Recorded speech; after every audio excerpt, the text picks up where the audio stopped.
Hello guys, welcome back to the channel. It is your host that does the most, Spiritual Intellectual 777 here once again. Welcome back to the House of Greatness, guys. I'm glad you guys are back. So today what we're going to be talking about is how to find true love. Alright, let's get into it. So the obvious way to find true love, and the only way to really find true love, is to love yourself first.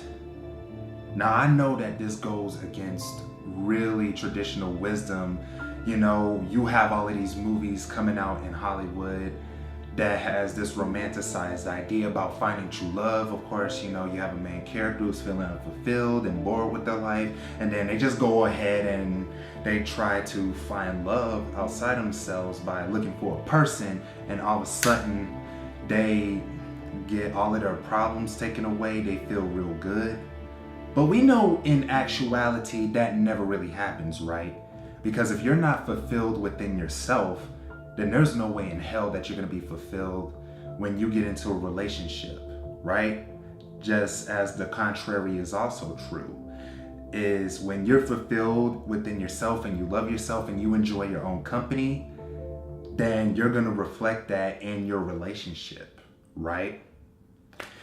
And so I'm going to give you a personal example, or a couple of them in my life actually, where I was just going on these dating apps, right? Like, you know, the Tinders, the Bumbles, the freaking OK Cupid, Plenty of Fish, etc., etc., etc. You know what I mean by now, because in this day and age, everybody's pretty much meeting up from all of these popular dating apps.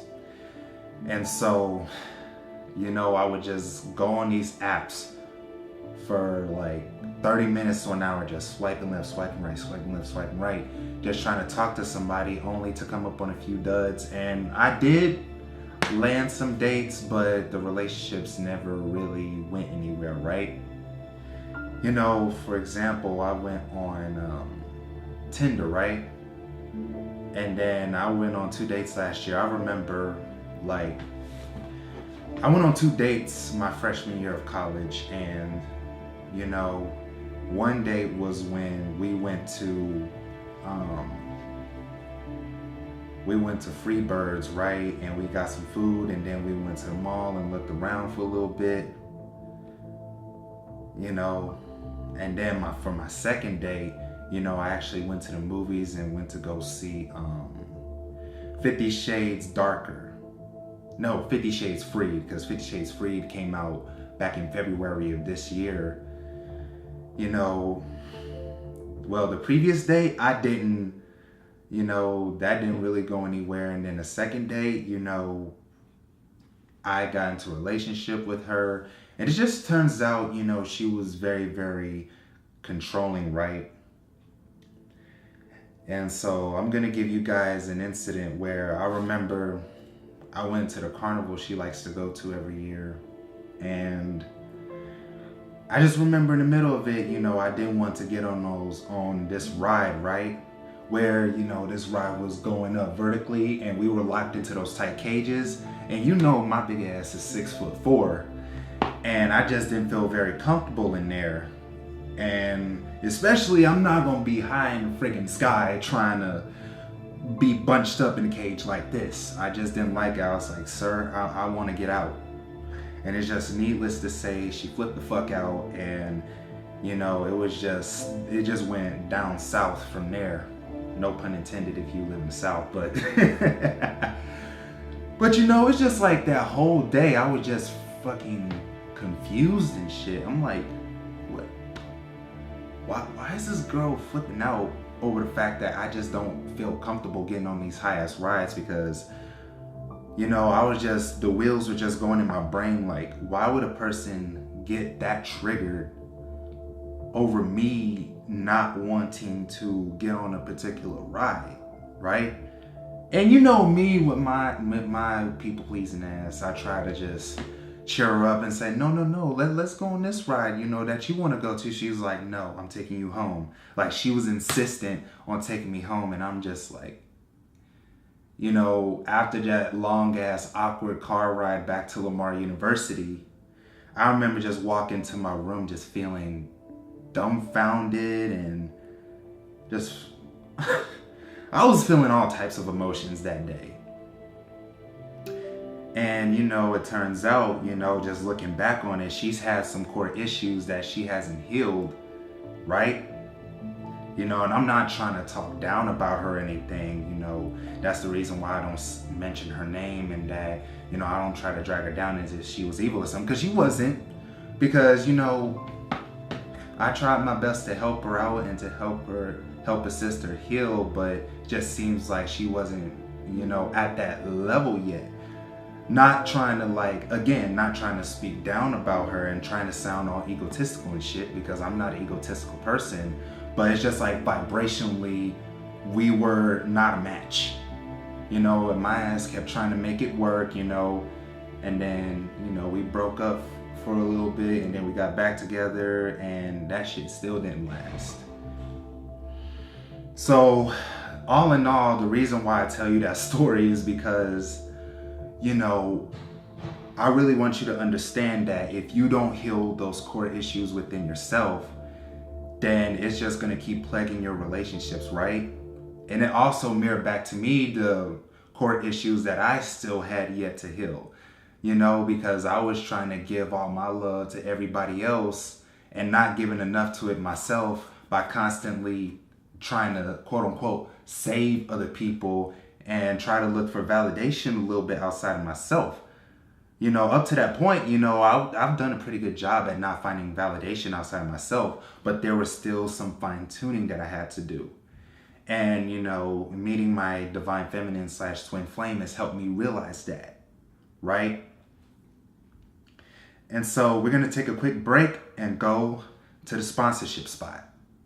Hello guys, I am the owner of 8 Mil Productions, a video production company that makes music videos, narrative films, music videos, and also edits videos for anyone who doesn't have the time to edit them. You can contact me via my social media and my email. My email is 8milproductions@gmail.com. My Facebook is Evan Youngblood Williams, and my Instagram is @Spiritual Intellect. My rates vary, and I am looking forward to working with you. Have an amazing day. Okay, now that that's over with, I just genuinely want to express to you guys the importance of really looking within yourself to find true love, because you have to fill your cup first if you want to fill someone else up. Because you can only meet somebody as deeply as you met yourself, and that other person can only meet you deeply as they met themselves. So I really want you guys to really take this home and really just learn from the personal story that I've just told you of finding love within yourself, and not to be going on all these dating apps to find love, because you're not going to do it. And that's what a lot of us do nowadays, is we have become addicted to these dating apps and all these social media platforms to trying to find love and validation. When in fact, the divine / God / universe is telling us, look for it within you. You are the person that you've been looking for. You are the savior you have been looking for. And once you really grasp that and really apply that into your day-to-day life on a consistent basis, then will the changes start to happen. You know what I'm saying? It's ironic that when you stop finding love outside of yourself and you focus on your own personal development and your own spiritual path and being mission oriented and following your dreams, that love will start to find you, in a sense, right? Or at least romantic love. Because once you start taking care of yourself, filling up your own cup, going after your own dreams, and working on fulfilling your spiritual mission, will you become attractive to your that person that you're, quote unquote, meant to be with, right?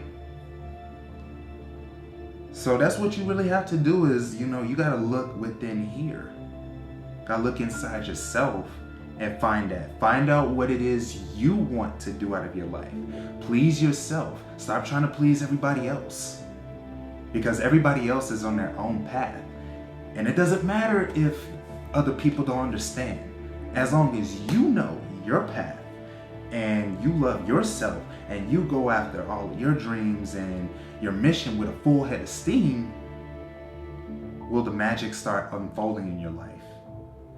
So I'm gonna give you another example and then I'm about to wrap this up. So I just remember like back during April, after I broke up with the ex that I just mentioned, that I was just like, you know what? I surrender. I'm just gonna focus on me, my career, and focus on my spiritual path and whatnot. You know, because I'm tired of just being let down by all of these girls. So I just decided to just get away from the dating apps for a while. And then I think about a week or two later was when I started meeting my twin flame. And I'm not gonna lie to you, it wasn't the love at first sight. It was like, you know, there was still some resistance between the both of us. But obviously now in October, we're good because we've done a lot of clearing work and we've, you know, just really been working on our relationship nonstop every single day, 24/7. Working on ourselves, our mission together, and our relationship. And it's fucking awesome. So, with that being said, guys, I'm gonna just wrap this up right now. Thank you guys for tuning in and watching. I really hope that you guys have gotten a lot out of this video.